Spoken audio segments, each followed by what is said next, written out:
अस्सलाम वालेकुम दोस्तों। पिछला वीडियो बीच में ही कट गया था due to insufficient storage in my phone, तो इसलिए फिर अब मुझे कंटिन्यू करना पड़ा।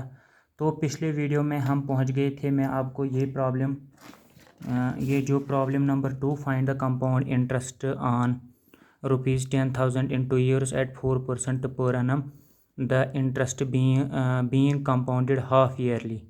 ठीक है, तो जो ये प्रॉब्लम है इसको मतलब मैंने आपके साथ इसका सोल्यूशन मैंने दिखाया था पिछले वीडियो लेक्चर में एज़ पर फार्मूलाज। ठीक है, तो अगर वो वीडियो आपने नहीं देखा है, डिस्क्रिप्शन बॉक्स में लिंक मैंने उसकी दी है, तो आप वो वीडियो देख सकते हो। फिर मैंने आपको बताया था ये फार्मूला जो अप्लाई होती है, अब उस मतलब इस क्वेश्चन को हम मतलब एक्सप्लेन करेंगे इन ले मैनेज लैंग्वेज, ताकि आपको जो ये कंपाउंड इंटरेस्ट का कंसेप्ट है अच्छे मतलब बढ़िया मतलब अच्छे तरीके से समझ में आए। इसलिए हम वरना मैंने इसका सॉल्यूशन निकाला है पिछले वीडियो में। अब हम मतलब इसको दूसरे तरीके से आपको बताते हैं। वो तरीका नहीं है actually, I am trying to explain you the concept of compound interest. ठीक है, तो पिछले वीडियो में बताया था कि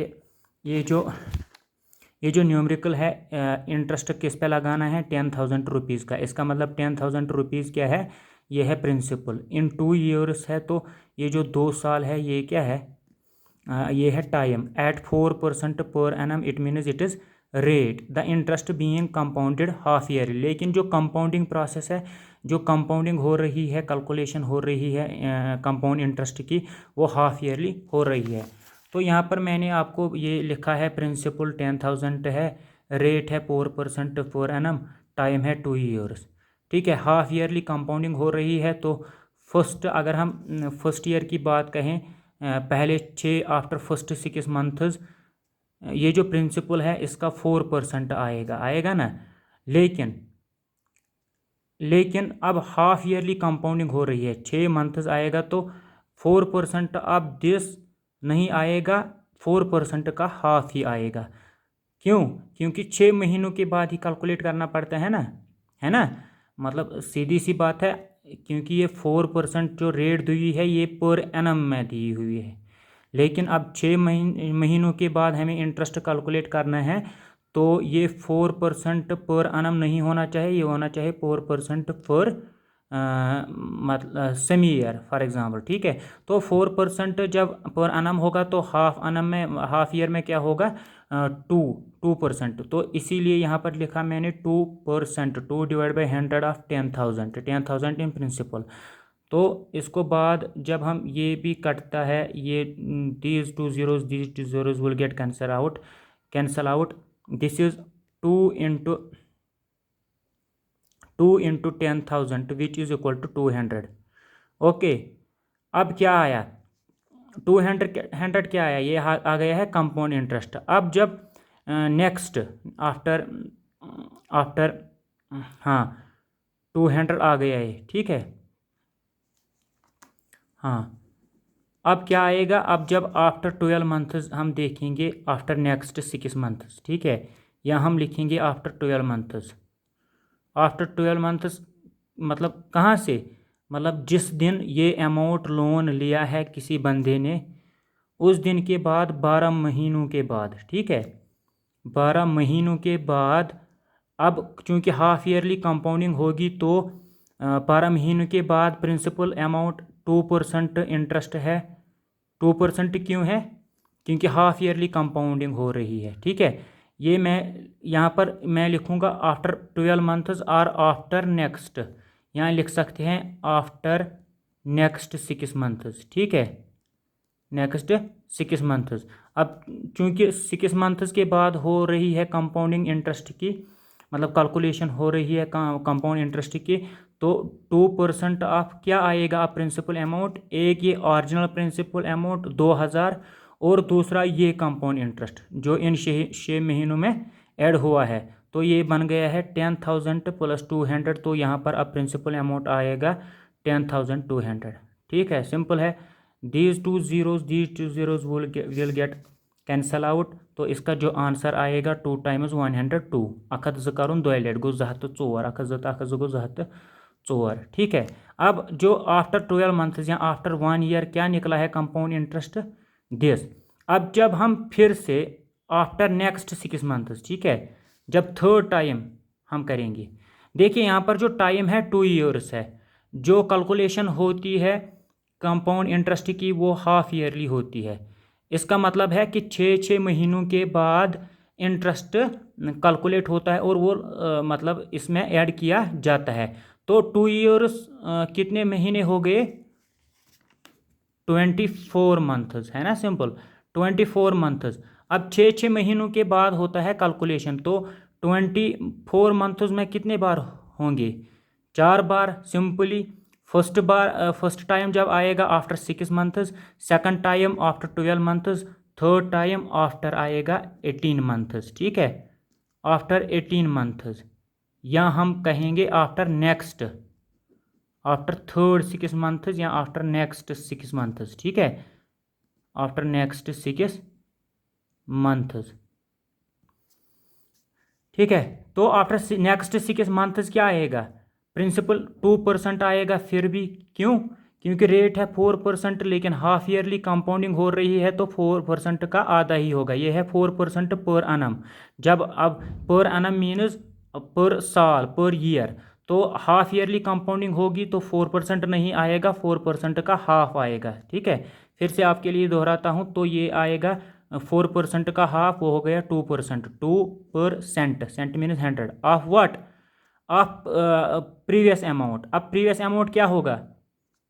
दिस 204 जो इंटरेस्ट आया है, एंड दिस 10,200, तो ये बनेगा 10,404। ठीक है, आफ्टर 18 मंथ्स इसी का इंटरेस्ट कैलकुलेट होगा, है ना, सिंपल। तो चलो, जब हम इसका इंटरेस्ट कैलकुलेट करते हैं तो क्या निकलता है? शाबाश, तो क्या निकलता है? तो ये निकलेगा, देखिए, अब अगर आप, ये हो गया 2 1 2 2 5 50 टाइम्स 100 हो गया ना।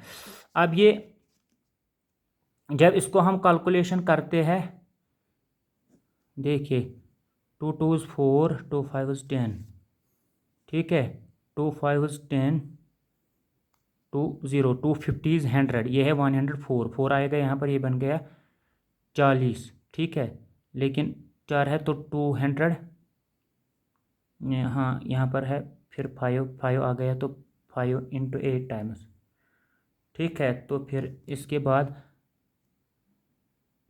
हो गया 400, तो यहाँ पर फिर 4 ही आता है, नहीं अब 0 आएगा। 580 टाइम्स हो गया 400। ठीक है, फिर आएगा, फिर 4 रहा, इसको 0 लगाने के लिए यहाँ पॉइंट डालना पड़ेगा, तो फिर आएगा 8 टाइम्स।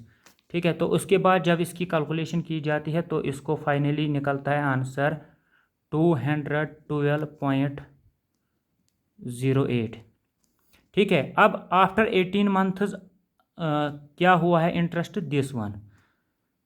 अब थर्ड टाइम, अब फोर्थ एंड फाइनल, जब फाइनल इंटरेस्ट कैलकुलेट होगा, क्योंकि टाइम कोल कितना है? 2 years, it means after 2 years, after, देखिए पहला क्या है? आफ्टर 6 मंथ्स, फिर 6 मंथ्स को 6 मंथ ऐड करो। सेकंड टाइम कब कैलकुलेट होता है? आफ्टर 12 मंथ्स, फिर इन 12 मंथ्स को 6 मंथ्स ऐड करो, तो थर्ड टाइम कैलकुलेशन कब होती है? आफ्टर 18 मंथ्स, फिर इन 18 मंथ्स को और 6 ईयर ऐड करो, तो फिर फोर्थ एंड फाइनल कैलकुलेशन होती है आफ्टर 24 मंथ्स। वही हो गया ना, आफ्टर 2 ईयर्स। टाइम यहाँ पर टोटल कितना है? 2 ईयर्स, आफ्टर 24 मंथ्स। ठीक है, क्या आएगा अब? कम रेट ऑफ इंटरेस्ट कैसे कैलकुलेट होगी? 2%, क्योंकि हाफ ही है, हाफ ईयरली कंपाउंडिंग हो रही है, लेकिन रेट परसेंट 4% पर एनम है, पर ईयर है, तो पर हाफ ईयर आएगा 2% ऑफ व्हाट? अब प्रिंसिपल अमाउंट क्या आएगा? ये प्रीवियस वाला, ठीक है, ये प्रीवियस वाला 10,404 और 212.08, तो ये होगा 10,612.08। इसका 2% आएगा फाइनल। ठीक है, तो कैलकुलेशन, इसको कैलकुलेशन करने के बाद 2 1 2 50 इसी तरह जब इसको कैलकुलेशन करते हैं, सिंपलीफाई करते हैं, तो इसका जो आंसर निकलता है वो निकलता है 212.2416। तो ये आफ्टर 24 मंथ इसका इंटरेस्ट आता है। ठीक है, अब फाइनल अमाउंट क्या बनेगा? जो फाइनल अमाउंट है वो क्या बनेगा? दिस वन प्लस दिस, है ना। देखिए इसी का कितना था, 2%। वो कितना, इसका 2% कितना आया, ये वाली टर्म 202.2416, 212.2416। ठीक है, अब जब ये आया है इसका 2% और यही होगा इसका, इसको ऐड, तो ये बन गया फाइनल अमाउंट। आपको समझ में आ रहा है? हाँ, तो अब फाइनल अमाउंट क्या आएगा? 10,612.08 प्लस गयस 212 पॉइंट ये, तो ये आ गया, आएगा 10,824.3216। ये क्या आ गया है? अमाउंट। लेकिन हमें प्रॉब्लम में क्या ढूंढना है? Find the compound interest. तो आप लोगों को पता है कंपाउंड इंटरेस्ट किसके बराबर होता है? Amount minus principal. ये प्रिंसिपल कौन है? बेसिक प्रिंसिपल, जो इनिशियल, जो पहले वाला था, जो लोन दिया था बैंक ने, फॉर एग्जांपल। ठीक है, तो ये अमाउंट क्या आएगा? ये इस अमाउंट के बदले, इस ए के बदले हम लिखेंगे यहाँ पर 10,824.3216। और ये जो पी है, ये प्रिंसिपल कौन आएगा? ये पहला वाला प्रिंसिपल जो क्वेश्चन में दिया हुआ है। ठीक है, जो क्वेश्चन में दिया हुआ है ये 10,000। ठीक है, तो माइनस करेंगे प्रिंसिपल, माइनस करेंगे 10,000। ठीक है, अब ये 10,000 है लेकिन ये डिसमल वाला है, तो इसको हम पॉइंट करके ये इतने जीरोस लगा सकते हैं। दैट डज नॉट मैटर, उसका वैल्यू यही रहता है। ठीक है, अब 6 को 0 कैंसिल करेंगे, 6 में से 0 निकालेंगे तो 6 वही रहेगा, 1 2 3 4 2 8, दहन वाला 10 तो 0। हमारा अब कंपाउंड इंटरेस्ट क्या निकला है? 824.326। पिछले वीडियो में आपको मैंने फार्मूला में दिखाई थी, क्या निकला था? यही निकला था, 824.3216 एज पर फार्मूला। आप पिछला वीडियो देख सकते हैं, डिस्क्रिप्शन में लिंक दी हुई है। ठीक है, तो चलो हम अब दूसरी प्रॉब्लम यहाँ पर डिस्कस करेंगे, और एक प्रॉब्लम यहाँ पर डिस्कस करेंगे। ठीक है, इस अब जो मैंने ये तरीका अभी आपके साथ शेयर किया है, ये तरीका एक्चुअली नहीं है, ये मैंने समझाया है कंपाउंड इंटरेस्ट क्या होता है, कैलकुलेट कंपाउंडिंग कैसी होती है। ठीक है, इंटरेस्ट का भी इंटरेस्ट कैसा चार्ज किया जाता है। ठीक, अब प्रॉब्लम थर्ड है, a sum at simple interest at the rate of, a sum at simple interest at the rate of 13/1/2% per annum amounts to rupees 2,502.50 after 4 years. Find the sum. ठीक है, क्या कहता है? ये कहता है a sum at simple interest। इसका मतलब क्या है? सिंपल इंटरेस्ट का क्वेश्चन है। ठीक है, a sum at simple interest at the rate of 13/1/2% per annum amounts to rupees 25,002.50 after 4 years. Find the sum। क्या कहता है? देखिए सवाल को समझे। कहता है सम, यहाँ पर पैसे है, at simple interest at the rate of this per annum amounts to युता। जो ये सम है तो ये क्या बन गया है? प्रिंसिपल वाला सम, क्योंकि जब इसको simple interest at the rate of this 13/1/2% calculate करते हैं तो ये बनता है कितना? 2,502.50 4 ईयर्स के बाद। फाइंड द सम, इसका मतलब है ये फिर बाद में बनता है। ठीक है, तो ये क्या हुआ? ये हो गया है अमाउंट। ठीक है, हमें क्या निकालना है? फाइंड द सम, इसका मतलब हमें क्या निकालना है? प्रिंसिपल। ठीक है, देखिए यहाँ पर मैं इसकी सॉल्यूशन निकालूंगा। Let principal is P, simply P से ही डिनोट करते हैं, यही ढूंढना है ना हमें, तो इसको लिखेंगे नोट ऑफ इंटीग्रेशन। इससे हमें पता चलता है कि हमें कहाँ पहुँचना है, हमारा टारगेट क्या है। ठीक है, क्वेश्चन करते वक्त को पी हमें ढूंढना है। अमाउंट क्या है? अमाउंट है सवाल, समझा ना आपने। जब सवाल आप समझोगे तो फिर आपको खुद ब खुद पता चल जाएगा कि ए का वैल्यू क्या देना है, पी का वैल्यू क्या देना है, आर का वैल्यू क्या देना है, टी का वैल्यू क्या देना है। तो यहाँ पर पी ही हमें ढूंढना है, क्योंकि ये बोलता है फाइंड द सम। कौन सा सम? ये वाला सम। ए सम एट सिंपल इंटरेस्ट, एक रकम है जिसको सिंपल इंटरेस्ट लगाया गया है इस रेट के हिसाब से। ठीक है, इस रेट के हिसाब से वो बनता है आफ्टर 4 ईयर्स इतना रकम। तो आप बोलिए वो सम कितना था, वो प्रिंसिपल अमाउंट कितना था। तो हमें यहाँ पर जो सॉल्यूशन में हमने लिखा है let principal is equal to P, amount दिया हुआ है 2502.50, 2502.50। ठीक है, और जो रेट है वो दी हुई है 13/1/2% पर एनम है। ठीक है, ये हम ये भी लिख सकते हैं 13 × 2 हो गया 26 + 1 27/2% पर एनम। ठीक है, पर एनम के हिसाब से होता है यूजुअली दिया हुआ पर एनम। ठीक है, टाइम क्या है? टाइम ईयर्स में दिया हुआ है 4 ईयर्स, तो टाइम आएगा 4 ईयर्स। ठीक है, तो हम इसका अब सॉल्यूशन निकालेंगे। हमें क्या ढूंढना है? हमें प्रिंसिपल ढूंढना है। ठीक है ना, हमें क्या ढूंढना है? हमें प्रिंसिपल ढूंढना है। तो सिंपल इंटरेस्ट का कंसेप्ट है यहाँ पर। तो सिंपल इंटरेस्ट वहाँ पर दिया हुआ है, तो सिंपल इंटरेस्ट किसके बराबर होता है? Principal into rate into time divide by 100। ये फार्मूला अब याद होगी आपको। ठीक है, तो उतना मसला नहीं है, सिंपल है। तो सिंपल इंटरेस्ट रेट क्या है? ये है, टाइम ये है, और अमाउंट ये है। तो जो सिंपल इंटरेस्ट, हाँ प्रिंसिपल हमें निकालना है, ये वाला पी, ये वाला पी हमें निकालना है। ठीक है, तो हम क्या करेंगे? सिंपल इंटरेस्ट किसके बराबर आएगा? तो सिंपल इंटरेस्ट देखिए, एक सेकंड, ये कौन सा सवाल था? अच्छा, a sum at simple interest at the rate of तो सही आग बटा ज।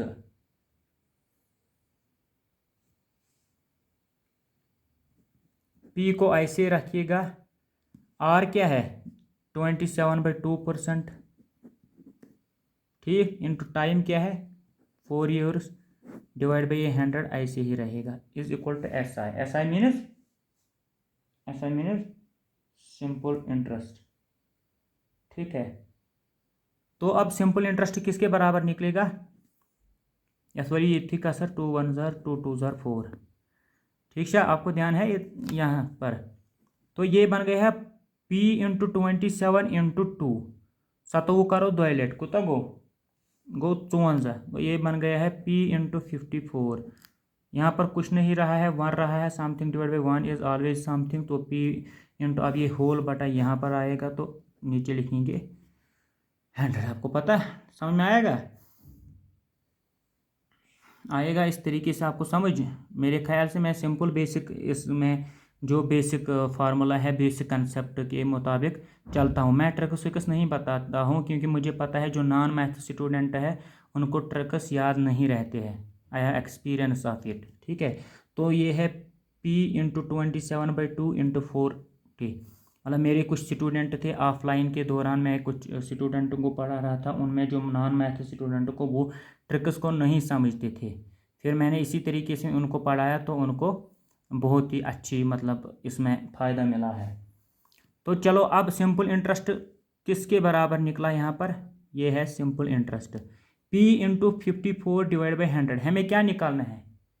हमें P निकालना है। लेकिन आपको पता है सिंपल इंटरेस्ट में अमाउंट किस बराबर होता है?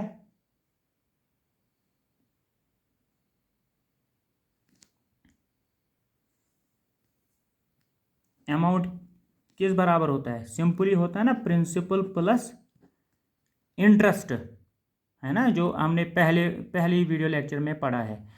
Amount is equal to principal plus simple interest. अब सिंपल इंटरेस्ट का वैल्यू ये है, तो हम लिखेंगे P into 54 divide by 100। Simple है। तो अब अमाउंट दिया हुआ है यहाँ पर, ये देखो अमाउंट 2502। तो हम ए नहीं लिखेंगे, हम इसके बदले सीधे लिखेंगे 2502 पॉइंट कितना 50, which is equal to P ढूंढना है तो पी ऐसे रहेगा प्लस P54 मीनस P इंटू 54। ठीक है, यही P हमें ढूंढना है डिवाइड बाई 100। ठीक है, देखिए अब P का वैल्यू निकालना है ना, तो हम इस साइड को यहाँ पर लाएंगे, इस साइड को यहाँ पर लाएंगे, इसमें कोई फर्क नहीं आएगा। क्यों? क्योंकि देखिए यहाँ पर मैं आपको समझाता हूँ, देखिए क्यों। 2 into 4 is equal to 8, 8 is equal to 2 into 4, इसे ना हिस्सी का था, मतलब 2 इंटू 4 का मतलब हो गया 8, या 8 का मतलब हो गया 2 इंटू 4। ये एम साइड ये मसल क्या, just for non mathematical students. Okay, तो नॉन मैथ स्टूडेंट्स के लिए ये मैं मतलब देखिए अब इसी तरह अब ये टर्म को यहाँ लाएंगे, ये टर्म को यहाँ लाएंगे, कोई फर्क नहीं पड़ेगा क्योंकि हमें P का वैल्यू निकालना है। तो हम लिखेंगे P plus P into 54 divide by 100 which is equal to 2502.50। ठीक है, तो अब यहाँ पर P देखिए ये दो टर्म्स है, प्लस के यहाँ एक टर्म है P और प्लस के यहाँ एक टर्म है और एक P। इस P के साथ कौन है, 1 है, P इंटू 1 मीनस P। इस P के साथ क्या है 54 divide by 100। It means there are two terms this and this. अब इसमें भी P है, इसमें भी P है, तो हम P को क्या करेंगे, विच इम्प्लाइज दैट P को हम कॉमन करेंगे, तो अंदर क्या आएगा ब्रैकेट में 1 प्लस 54 डिवाइड बाई 100। ठीक है, ये P मैंने कॉमन किया है। देखिए अगर हम फिर से निकालेंगे P इंटू 1 हो गया ये P, प्लस हो गया ये प्लस P इंटू 54 बाई 100 हो गया दिस P इंटू 54। ये किसके बराबर है, इसके 2502.50। ठीक है, तो PTO प्लीज़ टर्न ओवर, हम यहाँ पर अब जगह नहीं रहेगी, नहीं यहाँ पर हम निकालते हैं, हमें क्या है देखिए अब P का वैल्यू निकालना है, तो इसको पहले यही से आप थोड़ा सिंपलीफाई करो। 2 2 ज़ार 4, 2 7 ज़ार 14, 2 5 ज़ार 2 0 ज़ार। ठीक है, अब नहीं आएगा क्योंकि ये जो 27 है 3 9 ज़ार यहाँ होगा, यहाँ पर नहीं आएगा, तो ये ऐसे ही रहेगा। ठीक है, तो हम यहाँ पर इसको लिखते हैं P यही रहेगा। ठीक है, which is equal to 2502.50 divide by देखिए P को यहाँ पर मल्टीपल में क्या है, ये सारी टर्म 1 प्लस 27 डिवाइड बाई 50। तो जब वो इक्वल टू के मतलब राइट हैंड साइड चला जाता है, ये इसको इनटू में है, ये कहाँ आएगा, यहाँ पर बटा में आएगा, क्योंकि हम इस दोनों को अगर बटा इसी टर्म का बटा कर देंगे दोनों साइड, तो ये और ये कैंसिल होगा, यहाँ पर ये बचेगा। ठीक है ना, तो यहाँ पर क्या आता है दिस 1 प्लस 27 डिवाइड बाई 100। अब हमें P का वैल्यू निकलेगा, है ना, सिंपल। तो कैसे निकलेगा ये, अब सिंपलीफिकेशन कंसेप्ट है। जब इसको हम सिंपलीफाई करते हैं तो हमारा आफ्टर सिंपलीफिकेशन मतलब यदगसितन क्रॉस मल्टीप्लिकेशन 100 इंटू 1 100 प्लस 27 गो 1 बटा गो हाथ पत खच हर। देखिए ऐसे एक स्टेप मैं और करता हूँ, यहाँ पर बटा गो यह गो 1 बटा हाथ। ठीक है, क्रॉस मल्टीप्लिकेशन करित यत कहें तक बटा पत गि बनो हाथ, यह गया हाथ प्लस 7 गो 1 डिवाइड बाई हाथ, यह गया हाथ। सो लिख मैं ये 127 डिवाइड बाई 100, वही मैंने लिखा है, विच इज़ इक्वल टू 2502.50। यह बोर्ड गस यह बनाओ इंटू 1 बटा यह गस हर यह हाथ बटा 1 यहाँ पर जगह ये कैलकुलेशन गसान प्रिंसिपल अमाउंट कोता 1750 रुपये ठीक है। ये सोन प्रिंसिपल अमाउंट यह आंसर ान ठीक है। ये था a sum at simple interest at the rate of 13/1/2% per annum amount of rupees this after 4 years find the sum। आपको समझ में आ रहा है? बेसिक कंसेप्ट मैं आपके सामने डिस्कस कर रहा हूँ।